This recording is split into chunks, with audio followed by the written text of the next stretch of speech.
ஓபிஎஸ்ஸால் தோல்வியை தழுவிய திமுக தலையில் அடித்து கதறும் ஸ்டாலின். நண்பர்களே, அதிமுக தொண்டர்களாக இருந்தீங்க அப்படின்னா மறக்காம நம்ம சேனலை சப்ஸ்கிரைப் பண்ணிட்டு இந்த வீடியோக்கு லைக் பண்ணிருங்க.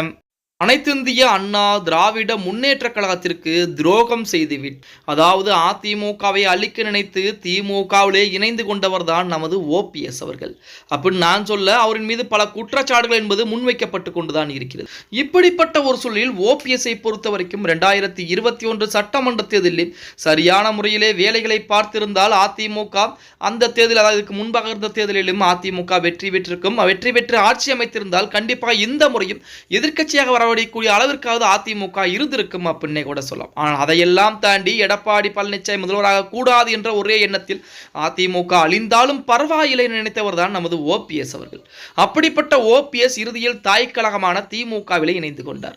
திமுக இணைந்ததுடன் திமுக வெற்றி வாய்ப்பை சூடியிருக்கிறதா, ஓபிஎஸ்க்கு சபாநாயகர் பதவி கொடுக்கப்படும், அமைச்சர் பொறுப்பு கொடுக்கப்படும் எனலாம் வதந்திகள் என்பது வெளியாகிக் கொண்டதே. கடைசியில் ஓபிஎஸ்ஐ சொந்த தொகுதி திமுக மதிக்காத ஒரு சூழல் என்பதுதான் உருவாகி இருக்கிறது அப்படின்னே கூட சொல்லலாம். அதிகப்படியான வாக்குகள் வித்தியாசத்திலே ஓபிஎஸ் வெற்றி வகை சூடியிருக்கிறார். வெற்றி வகை சூடியிருந்தாலுமே திமுக தலைமை அங்கு தோல்வியை தழுவிவிட்டது. அதாவது ஆமை புகுந்த வீடு விளங்காது அப்படின்னு சொல்வதை போல ஓபிஎஸ் போன கட்சி தற்போது விளங்காமல் தான் இருக்குது கொண்டிருப்பதாக இணையதளங்களிலே செய்திகள் என்பது வெளியாகி இருக்கிறது. ஓபிஎஸ் திமுக இணைந்ததால்தான் திமுகவே மிகப்பெரிய ஒரு தோல்வியை தழுவி இருக்கிறது என கூட இணையதளங்களிலே செய்திகள் என்பது வெளியாகி கொண்டிருக்கிறது. அது மட்டுமல்லாமல் தமிழகத்துடைய முன்னாள் முதலமைச்சராக இருந்த ஸ்டாலினிடம் சில ஜோதிடர்கள் அறிவுரையும் சொல்லியிருக்காங்க.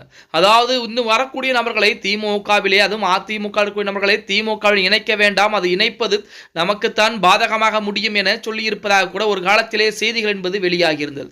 அதன் அடிப்படையிலே இறுதியாக ஓபிஎஸ் மற்றும் வைத்திலிங்கம் ஆகிய இரண்டு நபர்கள் தான் இணைஞ்சிருந்தாங்க. ஓபிஎஸும் வெற்றி விட்டார், வைத்திலிங்கமும் வெற்றி வகை சூடிவிட்டார். ஆனால் இறுதியாக ஸ்டாலின் தோல்வியை தழுவிவிட்டார். அதாவது திமுக தோல்வி அப்படிங்கிறத விட ஸ்டாலினுடைய தோல்வி அப்படிங்கிறதா மிகப்பெரிய ஒரு கவலை அளிக்கக்கூடிய விஷயமாக பார்க்கப்படுகிறது அப்படின்னே கூட சொல்லலாம். திமுகவுடைய தலைவருடைய சொந்த தொகுதி, அதுவுமே தன்னுடைய பிள்ளையை போல பார்த்து அந்த தொகுதிக்கு பல நல்ல விஷயங்களை செய்து காட்டியிருக்கிறார் நமது ஸ்டாலின் அவர்கள். அது மட்டுமல்லாமல் திமுக தோல்வி வெற்றிங்கிறது அடுத்த கட்ட பிரச்சனை. சொந்த தொகுதியிலே முதலமைச்சர் ஸ்டாலினே தோல்வியை தழுவி விட்டாரே அப்படிங்கிறதா இங்கே மிகப்பெரிய மனக்குறைவாக இருந்து கொண்டிருக்கிறது. சமீபத்தில் கூட பார்த்தீங்கன்னா தாமுமுன் அன்சாரி, என்னுடைய தொகுதியில் நான் ராஜினாமா செய்கிறேன், ஸ்டாலின் அவர்களே நீங்கள் நில்லுங்கள், வெற்றி வகை சூடலாம் என அறிவிப்பை கொடுத்திருந்தார். அதே போல ஓபிஎஸும் வைத்திலிங்கம் இதுவரைக்கும் எந்த விதமான அறிவிப்புகளையும் கொடுக்கல. ஏனென்றால் அவர்களுக்கு பதவி என்பது முக்கியம் அப்படிங்கிறது தற்போது ஸ்டாலினுக்கு நன்றாக புரிந்து விட்டது அப்படின்னே கூட சொல்லலாம்.